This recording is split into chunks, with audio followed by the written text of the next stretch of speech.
জুলাই গণহত্যার ৭ মামলায় সাবেক মন্ত্রী, প্রতিমন্ত্রী সহ ৪০ জনকে আন্তর্জাতিক অপরাধ ট্রাইব্যুনালে হাজির করা হচ্ছে। এই মুহূর্তে সেখানে আছেন সহকর্মী আফজাল হোসেন। সরাসরি যাচ্ছে তার কাছে।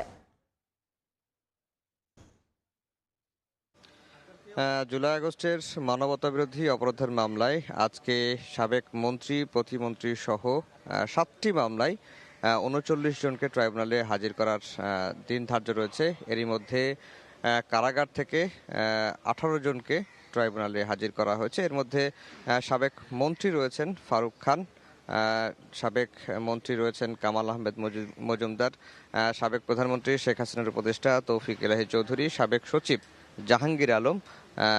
এই উল্লেখযোগ্য এই ৪ জন এখন পর্যন্ত রয়েছেন। এর বাইরে সাবেক মন্ত্রী আনিসুল হক, দীপু মনি সহ আওয়ামী লীগের যে ভিআইপি যাদেরকে গ্রেফতার করা হয়েছে জুলাই আগস্টের মানবতাবিরোধী অপরাধের মামলায়, তাদের সবাইকেই কিন্তু আজকে ট্রাইব্যুনালে হাজির করা হয়েছে। আপনারা দেখতে পাচ্ছেন যে একে একে আসামিদেরকে যে গাড়ি রয়েছে পুলিশ ভ্যান, সেখান থেকে নামিয়ে ট্রাইব্যুনালের যে হাজতখানা সেখানে রাখা হয়েছে।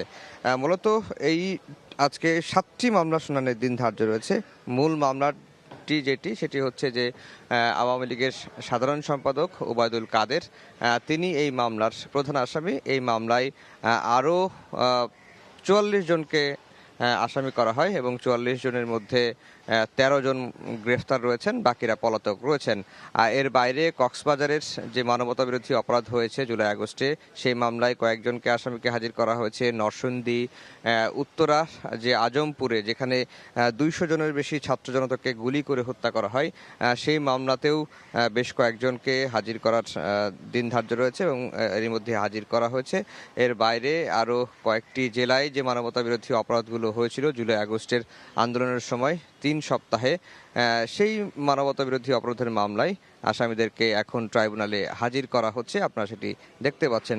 আর যেটি বলে রাখি যে জুলাই আগস্টের মানবতাবিরোধী অপরাধের যে অভিযোগগুলো আসামিদের বিরুদ্ধে আনা হয়েছে, বিশেষ করে সাবেক মন্ত্রী, প্রতিমন্ত্রী সহ ১২ জনের বিরুদ্ধে, তারা মূলত সুপিরিয়র কমান্ড রেসপন্সিবিলিটি অর্থাৎ ঊর্ধ্বতন কর্তৃপক্ষের দায় এবং জয়েন্ট ক্রিমিনাল এন্টারপ্রাইজ বা জেভিএ যেটাকে বলছে, জেসিএ যেটাকে বলা হচ্ছে আন্তর্জাতিক অপরাধ ট্রাইব্যুনালের আইন অনুযায়ী, তারা আসলে মাঠ পর্যায়ে থেকে হত্যা করেছেন। সরাসরি হত্যার সঙ্গে জড়িত তেমনটি নয়, মূলত তাদের নির্দেশেই আইন শৃঙ্খলা রক্ষাকারী বাহিনী, আওয়ামী লীগের, যুবলীগের, ছাত্রলীগের ক্যাডাররা নিরস্ত্র ছাত্র জনতার উপর নির্বিচারে গুলি চালিয়েছে এবং গুলির যে হুকুম এই ঊর্ধ্বতন আওয়ামী লীগের নেতা, মন্ত্রী এরা দিয়েছেন, এমনটাই কিন্তু এই আসামিদের বিরুদ্ধে মূল অভিযোগ।